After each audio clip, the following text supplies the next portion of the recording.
Joining me right now is a guest who was just recently on the show, and you wouldn't think I'd have to have him back on to talk about the problems that we are facing on college campuses, but I do, because that is the state of college campuses today. And that, of course, is Robert Shibley. He is the Senior Vice President for FIRE.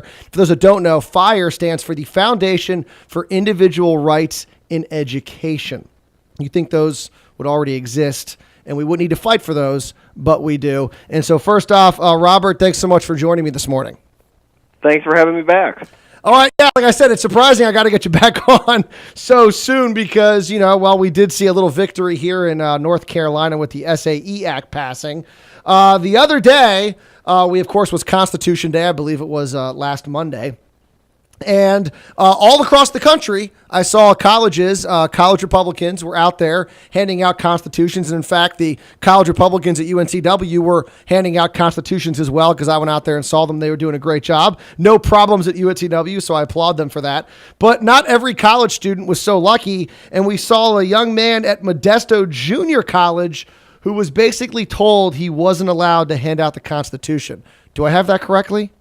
Yeah, unfortunately, you do have it correctly, unfortunately, the reality is that 1 in 6 of the 400 biggest and most prestigious colleges in America have these free speech zones, regulations like the one Modesto Junior College used to tell this student, who, by the way, I recently found out is also an Army veteran, that he couldn't pass out constitutions on Constitution Day without getting permission and then doing it in this tiny free speech zone, and also getting that permission several days ahead of time. So he did get permission. Well, he tried to get permission, but he didn't have enough days to go. They demanded a 5-day waiting period to engage in free speech, which is itself unconstitutional. And when he didn't have enough time, we went ahead and tried to pass out the constitutions anyway. After 10 minutes, the police came up to him and told him he had to stop. Then he talked to an administrator who told him, well, you can't do it today because there's already 2 people engaged in free speech on campus. So you can do it on the 20th, the 27th, or sometime in October. So 2 people was too much for this junior college to handle, speaking freely on their college campus. And so here you have this junior college student, a veteran, who says, I want to hand out a constitution. Now, what was funny was I actually had the president of the local college Republicans on my show the morning of Constitution Day, and I said, I want to get your feedback after the event, because somehow there's going to be controversy. Because you think there wouldn't be. You think the Constitution, the idea on the exact documents for how this country was founded, everyone would be like, yeah, the Constitution's great. But it seems the longer we go, the more and more Constitution Days we have, the more controversy that seems to arise with Constitution Day.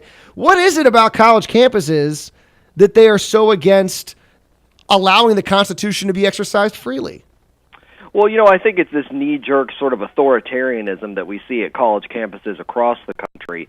And it wouldn't just be the Constitution. I do believe that if he was passing out anything else, they would have tried to stop him as well. But, it really is very symbolic that he couldn't pass out the very document that gives him the right to pass these things out. And one of the really telling things from this video, and if you go to thefire.org, you can see the video, which is really what makes this. It really brings it to life in a frankly, extremely depressing and nauseating way, is this student is explaining the Constitution to everybody at Modesto Junior College, and not even one of them cares what he's saying. They simply don't care. I mean, he's making good arguments, and they're just not interested. Now, I will say what I thought was great was the UNCW college Republicans had a little leaflet they were passing out. And it was examples of how the Obama administration, and to be honest, a lot of the things, the complaints, could have also been tied to the previous administration, the Bush administration, how they were taking away our rights that many kids on campus were protesting just a couple years ago. And at the same time, the college was doing almost the exact same thing. And yet you never hear any complaints from students. I mean, if the government were to come on campus, so to speak, and say, all right, we're going to start searching dorms for illicit alcohol or weapons or anything, there would be, screams to the heavens about that. But every day that happens on campus, and you don't hear anything. And I think it's so interesting, and we've talked about this before, that a place that sort of prides itself on being this bastion of diverse thought and diverse opinions is the place where you least have the ability to express a dissenting point of view. That's right, and I would encourage everybody to watch the video, and not just because I want you to go to thefire.org, but because it shows you what students are being told they have to go through just to express their opinion. I mean, you've got to deal with police, you've got to deal with bureaucrats. The chilling effect on free speech is so profound. I mean, why bother is what most students are going to think. If somebody has to get out a binder and tell me I can't say anything until next month, that's crazy. You're never going to have any kind of participatory sense of having any involvement in the government because you can't even talk until next month. And what's so scary and shocking and sad to me is that, so here we are talking about passing out the Constitution, passing out leaflets, was one of the original ways our founders got the message out there about this revolutionary idea of separating and becoming our own country with these new ideas. Was they used the power of the printing press. They went out and they handed out leaflets, and that was supposed to be, that was how we got it done. And so now for people that we are living in this country, I can only imagine what our founders would think, knowing that this country is now against people handing out the very leaflets that they used to create this country. And they're being done by the people that are in charge. We're talking public universities that we're seeing this happen on.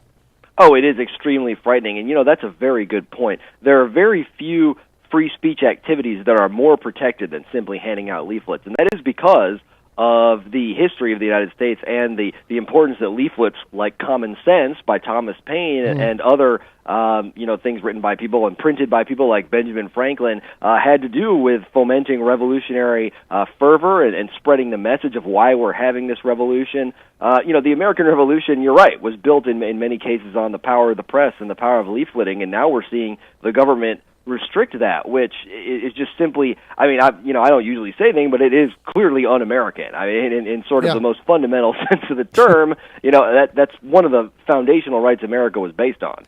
And what also I find very interesting is that, so here we are talking about free speech, a student on a campus trying to give out a constitution. And I know there's a story that's come out recently about some journalism professor at the University of Kansas who wrote something on Twitter. And of course he's been suspended, but he's being paid. He's on paid leave.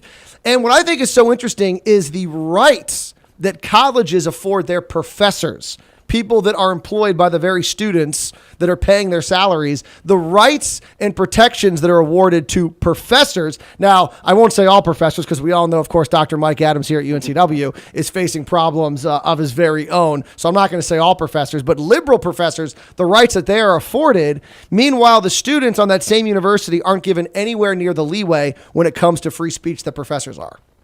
Well, see, that's the part of the problem. Actually, the main problem with obeying politics instead of the rule of law, instead of treating everybody equally, is that you're going to have problems like that, where whether or not you're right to say something controversial. Some people find the Constitution controversial. Common Sense, like I said, Thomas Paine's was obviously very controversial in its day, and there are plenty of things out there. Just like this tweet about the NRA, you're right to say something controversial must not, in a free society, depend on whether or not it's popular with the authorities. And what you're seeing and why people get so upset about that is because it's clear that it does. As long as you say something that's popular with either the people or the authorities, it's okay. But if you have a minority viewpoint, let's say abolition, for instance, there's license to shut you down. Obviously, abolition isn't an issue now, but minority viewpoints sometimes become majority viewpoints, and in retrospect, everybody looks back and says, "Oh, that was a no-brainer." But nowadays, if people are pushing those viewpoints, we might never hear them. No, I know that's the thing that scares me the most is as we become more and more of a society that sort of, if you have a dissenting point of view, you're looked at as being kind of crazy or a kook or out there. We're talking about the United States Constitution and the fact that people are being told they can't hand these out on a college campus is mind-numbing to me. And Robert, I appreciate you coming on this morning and talking about this. And we know this fight continues almost daily. And I got to say, it's sad to say that this didn't surprise me that we saw this. But right. I think it's good to know that there are people out like you out there that are fighting this. And so once again, thanks so much for joining me this morning. Thanks for having me. All right, and if you want more information, as you heard Robert say, of course, you can go to the website. That's thefire.org, thefire.org, for more information on FIRE, which is the Foundation for Individual Rights in Education. This fight is happening on almost a daily basis, and it's not just students, like I said. We all know, of course, Dr. Mike Adams, our own Dr. Mike Adams here in Wilmington at UNCW, who has faced problems with the administration, problems with being silenced. And so this is a fight that's ongoing daily, happening around this country, and I got to say, it's so sad to see. All right, quick break here. Once again, if you want to give me a phone call, it is the last call, 910-763-4000. We'll be right back. By the looks of his stomach, it looks like he spent the past few weeks at an Occupy McDonald's protest. Yummy. Tyler Cralle, only on 980 The Wave.